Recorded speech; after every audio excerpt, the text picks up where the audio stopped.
Today's video, we're going to talk about who is the best Tekken character in each mainline Tekken game. So we're going to go from Tekken 1 all the way up to Tekken 8. And within Tekken 7 and 8, we're going to go by seasons. So, season 1, season 2. So this list is going to be my own opinion. So don't go pitchforking up in arms. This is my opinion. But I have been playing the game competitively since Tekken 5, Dark Resurrection. I play with some of the best players in the East Coast. I also live in Japan and I play with these guys. I'm actively involved in the scene. So, so this list will be a culmination of my own opinions, tournament results, other top players' opinions. But at the end of the day, it's going to be my opinion. You know what I mean? Now, you're going to have your own opinion. You might disagree, but that's what you could talk in the comments for. Also, you could just come talk to us live on Twitch. But anyway, let's get into the list. Starting with Tekken 1, my research has led me to believe that the best character in this game was King.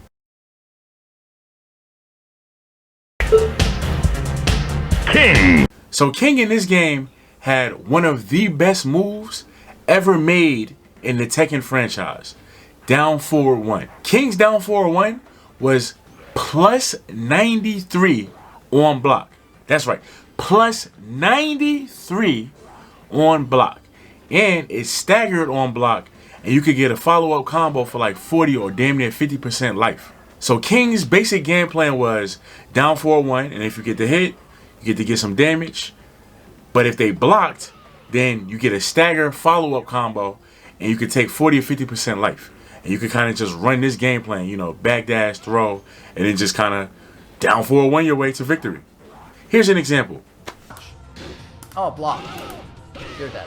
So because of King's simple game plan, his ease of use, I think King is the best character in this game. So for honorable mentions, I'm going to go with the two main characters, Heihachi and Kazuya. So both of these characters were literally ridiculous in this game. Heihachi had the safe launching twin pistons. Kazuya had the wind god fist. Heihachi also had the wind god fist. They both erased life bars. Literally, one launch could just clear your bar. So going into Tekken 2, a lot of characters in this game were kind of dumb, but I'm going to give the crown to Kazuya Mishima.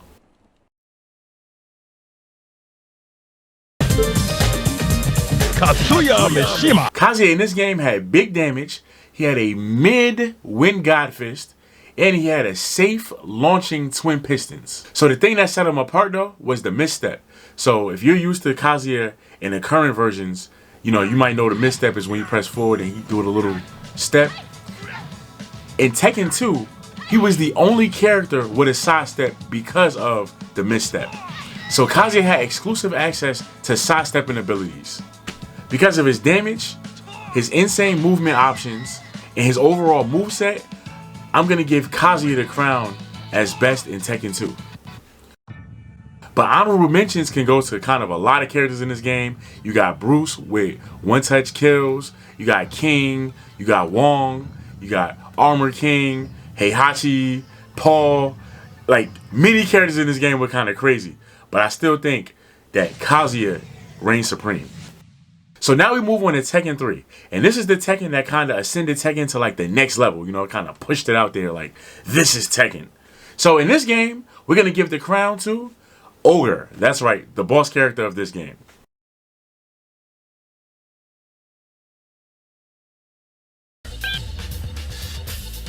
Ogre. So Ogre had a lot of damage, as the best characters usually do. He also had a one-touch kill unblockable if you got hit by it. And he had the thing that set him apart in this game. He had the 12-frame, unbreakable waning moon throw. If you got hit by a 3-4, you were going to get Waning Moon for half-life or more. He just put out so much damage in this game. So because of all these tools and the brokenness, that's the unbreakable 12-frame Waning Moon throw, I'm going to give the crown to Ogre. So for honorable mentions, I'm going to go with Jin in this game. So Jin was well-rounded. He was basically Devil Jin, but better in this game. And we're going to talk about him later. But yeah, I'm going to give Jin the honorable mention for this game.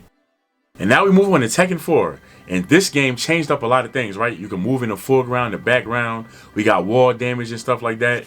And a great soundtrack and a lot of interesting stages, different levels of playing and everything like that. It was really dope. On the competitive side though, not so much. And in this game, the king is undoubtedly Jin.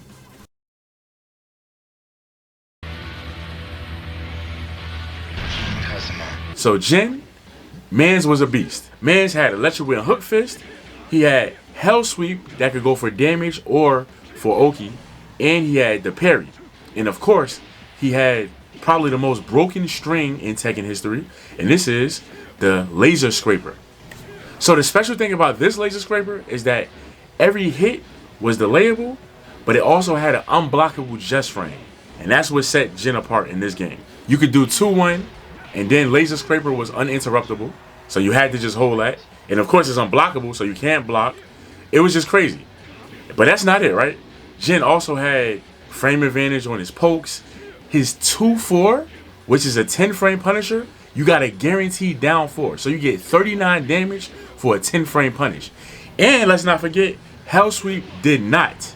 Hell Sweep did not have the stagger punish. It was only -12.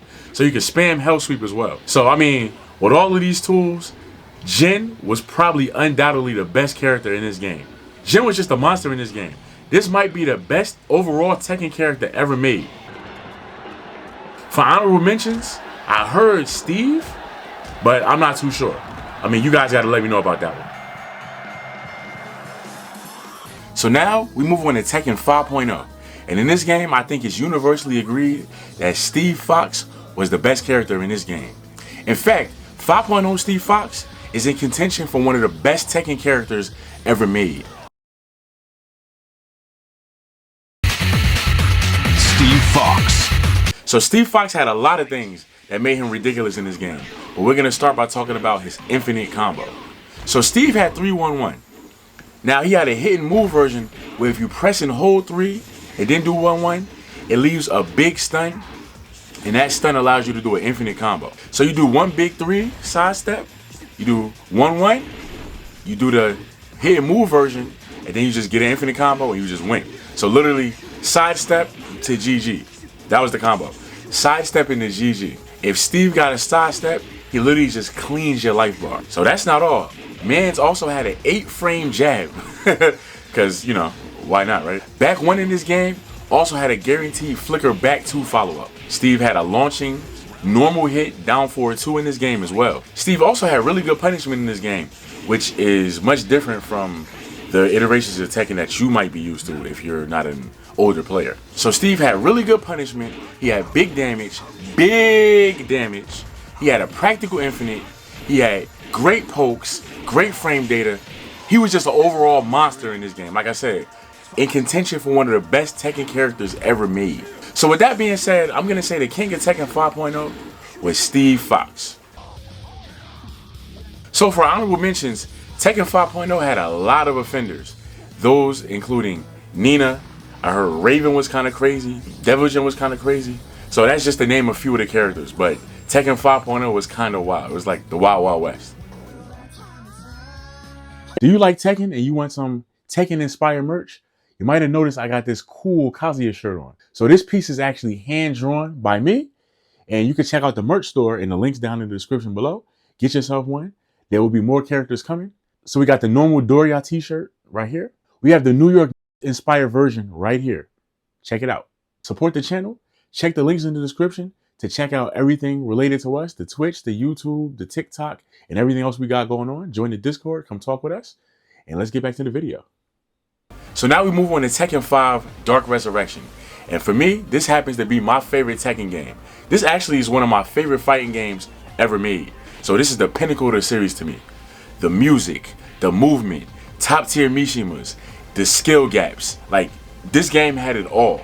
So in Tekken 5 regarding this video, the best characters were generally regarded as the 3 Mishimas: Devil Jin, Heihachi, and Kazuya.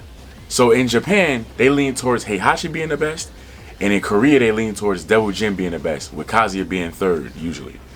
But in my opinion, I think the king of this game is Devil Jin. Devil Jin. So remember Tekken 3 Jin, and remember how good that character was? Well, yeah, This character is just a slightly nerfed version of that character with his own set of extra tools to kind of compensate for those hits. So Devil Jin in this game had every tool that you could want to win the game. He was a super complete character, super balanced. Well, he was balanced in the sense of he could do everything on offense and defense. I don't know about balance gameplay wise, but you know, hey, you like it, I love it. So he had, of course, electric, and his electric had a really good hitbox in this game. He had Hell Sweep, of course, you know, the staple of any Mishima gameplay, electric and Hell Sweep. He had Demon Paw, full forward 2. You know, he also had a low, down back 2, which was really good. He also had the laser throw, which gave a guaranteed down back 2 after. His staple combo gave a unscaled Hell Sweep ender. Like, it's like, what didn't he have, you know? Again, every command throw, like, you know, waifu pressure.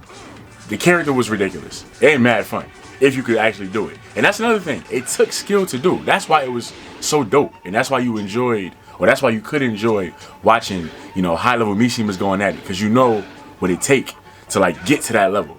So, you know, between all the tools, between the pressure, the damage, the abilities, the wall carry, you know, Devil Jin was just super complete. And that's why, to me, he's the king of Tekken 5 DR. So for honorable mentions in Tekken 5 DR, like I said, you got Heihachi, who is generally considered number 1 or number 2, and then Kazuya. But outside of them, I also want to give a big shout out to Julia Chang. I think Julia was actually pretty crazy with a 10 frame throw with mad axis, you know, nice 50-50. The power levels in Tekken 5 DR were pretty good. But yeah, I'm going to go with Julia. Anna as well. Pretty freaking good. Yeah, Anna was really good as well. And another character I'll mention is Brian, but that might just be because of knee, you know. But Taunt did have a really good hitbox, so Taunt Jet Upper was a thing, and knee was definitely landing them. But yeah, these are just some of the honorable mentions I mentioned for Tekken 5 DR. So now we go to Tekken 6. And I remember personally going to 8 on the Break in New Jersey to play this game at the arcade. And I was so hyped. Like, oh snap, I get to play like Tekken 6, we got it. You know, and then some people was playing in Chinatown Fair. But anyway, in Tekken 6, so there was a Tekken 6.0 and then there's Tekken 6 BR, which is after this. So the best 2 characters were Bob and Kazuya. That was like the generally agreed upon best 2 characters in the game. But I'm going to go ahead and give it to Bob.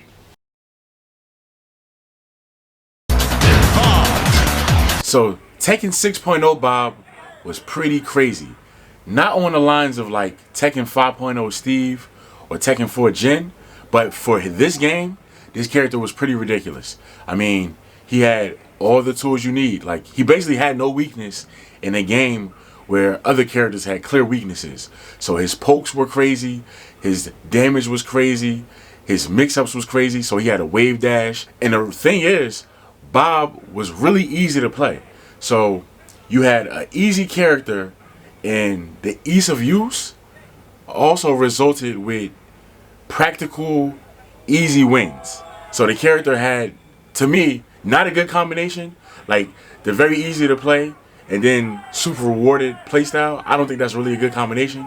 But whatever, he had it. So in a game where characters were severely, no, I don't want to say severely, but characters just had defined weaknesses. Bob kind of had everything. From, you know, he had a Hell Sweep as well. So people were actually calling him the best Mishima character. Because he was just easier, but he had Mishima-like techniques, you know, like I said. Wave dash, Hell Sweep. He had an electric in Crouch Dash 1. You know, damage was good, wall carry was good, strings was good. Yeah, I mean, the character was damn near perfect. And in Tekken 6.0, his down forward 2 used to launch on normal hit. So that was like the big thing. So you could just imagine a Bob that's launching with a normal hit down forward 2. Like, it's crazy, right? So with that being said, Bob is going to be the king of Tekken 6.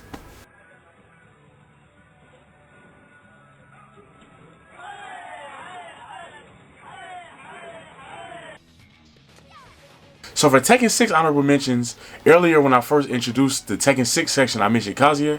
Remember, this is for Tekken 6.0, not Tekken 6 BR, which was the console version. This is the arcade version that a lot of you guys didn't get to play. So Kazuya was really stupid in that version. Like, he had big damage, like up 4 was a wall combo, you know, big damage, all the Kazuya tools. Bob was just easier. That's the only reason why I went with Bob as the king for Tekken 6. But Kazuya was right there. But also, people talking about Steve as well. He had a full homing down forward 2. He had insane damage, you know, back 1, recovered even faster. So Steve was really crazy as well. So these are my honorable mentions for Tekken 6. So now we move on to Tekken 6 Bloodline Rebellion, or Tekken 6 BR for short. In Bloodline Rebellion, there was some, you know, balance changes, some nerfs, some buffs to some characters. Tekken 6 BR also added, you know, Lars and Elisa. And these two characters were really good, especially Lars. You know, Bob and Kazuya was going crazy in the arcades. And so the balance changes happened. And, well, Kazuya did feel them, that's for sure. But, you know what? Bob didn't. And in fact, Bob was still the king of Tekken 6.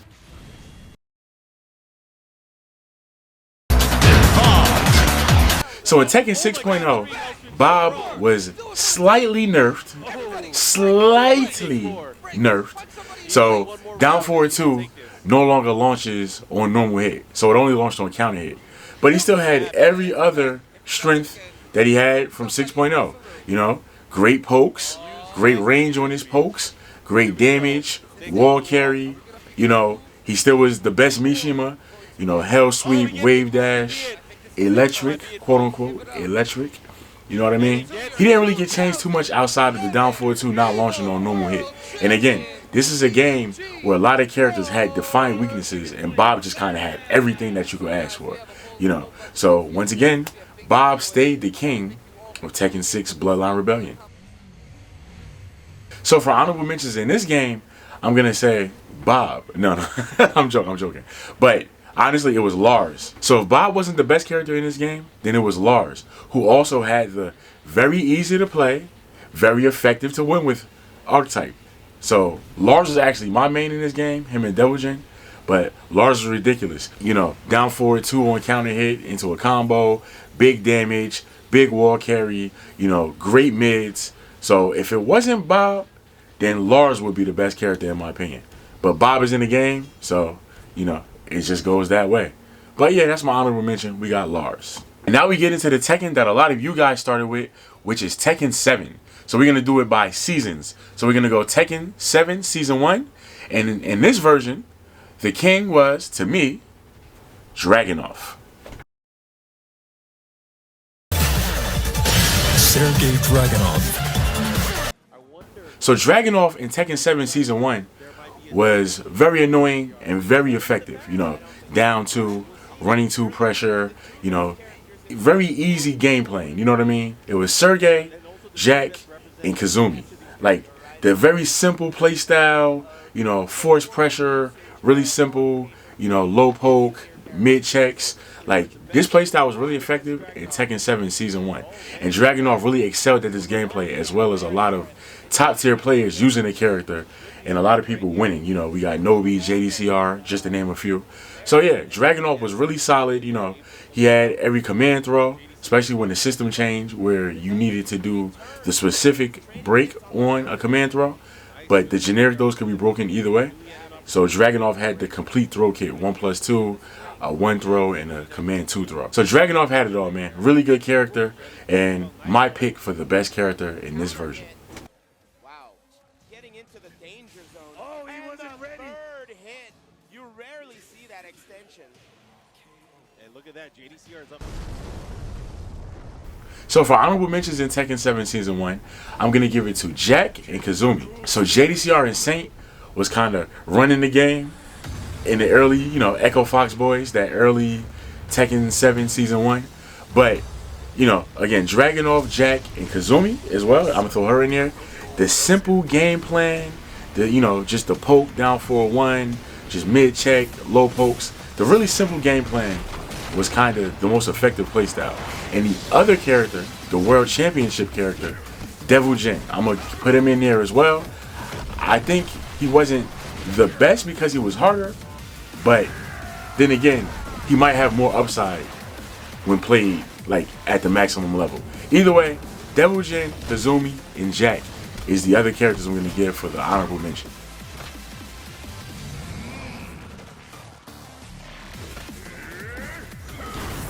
So now we go to Tekken 7 Season 2. And in Season 2, we got some more 2D action. You know, we had Akuma, but now we got Geese. And I do think that Geese was the best character in Tekken 7 Season 2. Geese Howard. So Geese in Tekken 7 was a force to be reckoned with. So after people started figuring out the meter, you know, you had things where people jumping out of mix-ups because you had the 2D jump. You know, you had sidestep into standing 2, into if you had full bar, you just erase the life bar. So basically, sidestep 2 into death, more or less. You know, you got the safe super, you know, Reppuken. You got the mix-up with his rage art. You know, so like Geese was crazy. Unblockable rage art as well. Geese wall carry because of the max mode. Geese had everything. Like, he had decent pokes. You know, he was lacking kind of in the poke department, in my opinion. But you could make it work. You know, sidestep 3, down 4 when you used it properly. You know what I mean? The little swipe, down 2, I believe. Yeah, but again, overall, Reppuken's, you know, basically he just changed the way you had to play Tekken. And anytime you change the mechanics of the game, I think you're going to be up there in a character tier list. And, you know, in my opinion, he was the best character for Tekken 7 Season 2. So for honorable mentions in Season 2, we're going to go with Devil Jin, Akuma, and Kazumi. So Kazumi had strong punishment tools, you know, a nice, solid, consistent, stable game plan, and she also had big damage. Akuma has been playing 2D like Geese, you know, meter, big damage, you know, breaking the rules of the game, jumping out of mix-ups that you're not supposed to be able to jump out of. You know, Akuma was just terrorizing the game. He has always been, since Season 1, actually. And then you got Devil Jin, you know, overall, complete character, electric, hell sweep, full throw kit, tools for any situation that you might be in. Now we got Tekken 7 Season 3. And this is the infamous, you know, Leroy Japan. So I think you guys know who's the king of this version. That would hands down go to Leroy Smith. Leroy Smith. So Leroy started off as a beloved character. You know, he had one of the coolest new designs for a Tekken character. You know, the wing chunk, you know what I'm saying? Everybody like, you know, the Ip Man style. You know, he black, you know, black excellence. You know, I'm going to support that, you know what I'm saying? Of course. But then as you started to play the game and you started to see, you know, how good his pokes was, how good his damage was, his wall carry, his parrying damn near everything in the game. You know, he got big damage. He got the cane. Sugar was funny. You know, go Sugar. It didn't really do nothing, but that was funny. You know, the cane was ridiculous. It was like a free rage drive. It was like a second rage drive, basically. So he had the cane, good pokes. He can always just parry your strings, so you ain't have to worry about that. And his execution was low. So yeah, low execution. Again, one of those characters again, right? Low execution, high reward. Stop making these kind of characters. But again, Leroy had that. So you didn't have to worry about any kind of execution while just bodying the world. And then, as you know, Leroy Japan, Evo Japan, Leroy Japan, you know what I mean? When it was what, 7 out of 8 characters were Leroy, I think? Or was it 6? 6 or 7. But basically, everybody was playing Leroy. Matter of fact, I stopped playing Tekken 7 at that time to just play Grand Blue because I labbed Leroy. You know, oh man, just lab.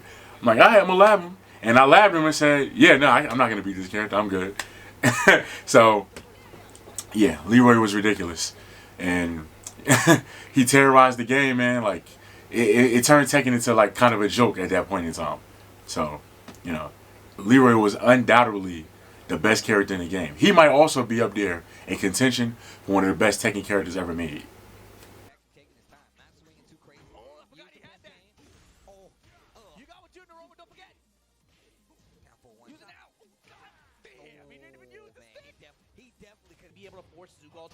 So for honorable mentions, we're going to go with Julia and we're going to go with Hwoarang. So the funny thing about Hwoarang is when he came out, there was a little balance patch. So Leroy took a bit of a nerf and Hwoarang actually was the best character in the game, but this was still within Season 3. So I still gave the nod as the best to Leroy. But Hwoarang came out with a broken hitbox. His offense, his pressure was probably as oppressive, as devastating as Leroy. You know, he had unblockables, you know, the wall splat, you know, nice wall carry, crazy mix-ups. Yeah, Hwoarang was literally ridiculous before they finally toned him down. And then Julia, you know, she wasn't really used, but if you fought a good Julia, if you fought like a Lan or Mikio, like you will really understand this character's power. Wall carry, the best in the game. Literally wall to wall Chris Brown whenever she touched you. Big damage, good mix-ups, like full throw kick. Julia was insane. In fact, during Leroy Japan, the character to get second place was Julia. That shows you how strong she was. This is before Hwoarang came out. But again, Julia was still super strong even when he came out.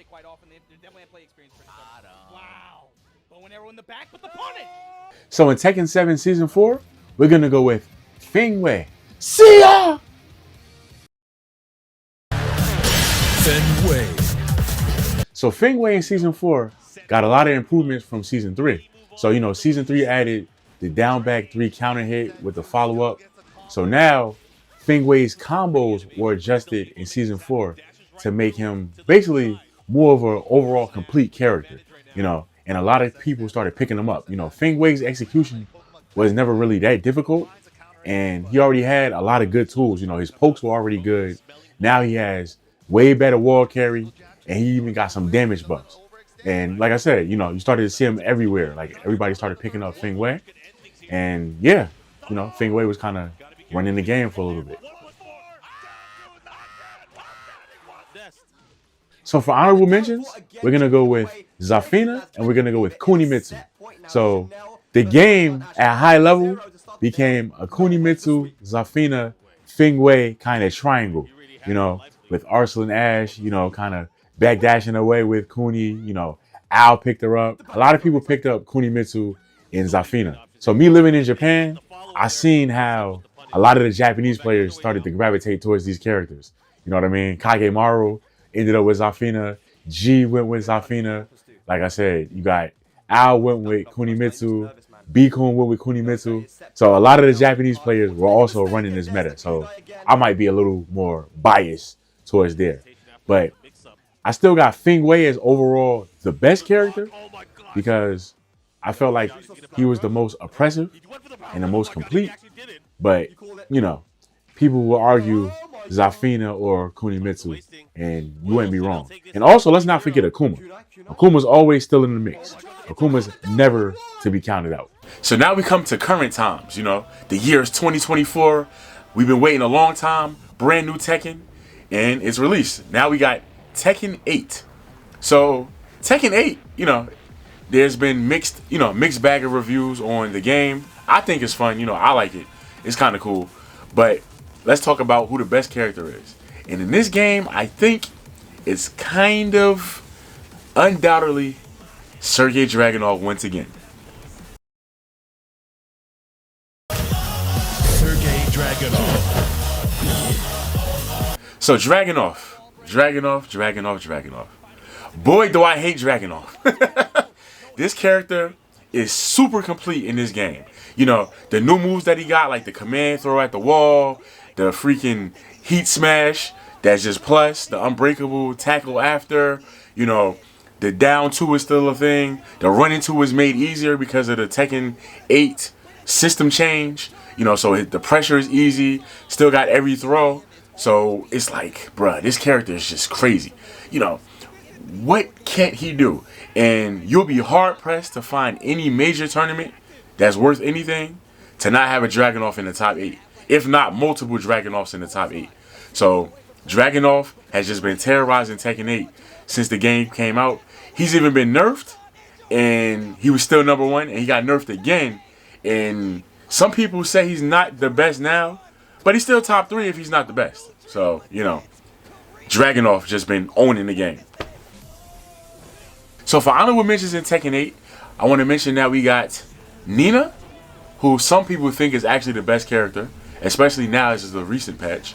Yoshimitsu, who might be the best character, especially now as of the recent patch. Then you also got Feng Wei, who is just really as crazy as he was in Tekken 7, if not better, because of the changes and the heat smashes and whatnot. So these three, but then also Elisa, chainsaws all day, you know, just pressure. Elisa's actually ridiculous. But, you know, these are just some of the characters I thought I'd mention for the honorable mentions.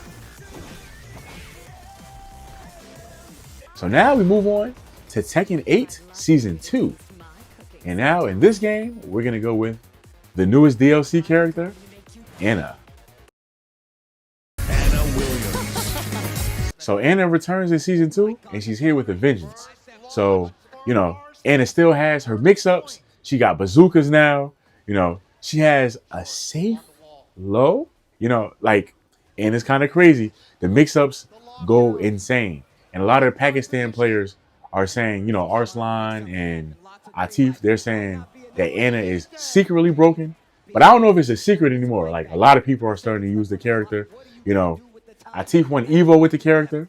And, you know, again, a lot of people are starting to pick the character up. The mix-ups, the damage, the pressure. Yeah, Anna just really pours it on. And she's looking like the queen of Tekken 8 Season 2. So for honorable mentions, you know, we had the whole Twitter war between Arslan and Nee. So we're going to have Nina and Brian. So I don't know if... I don't got Brian as like the best character. I know a lot of people were trying to say that. I'm going to disagree with that.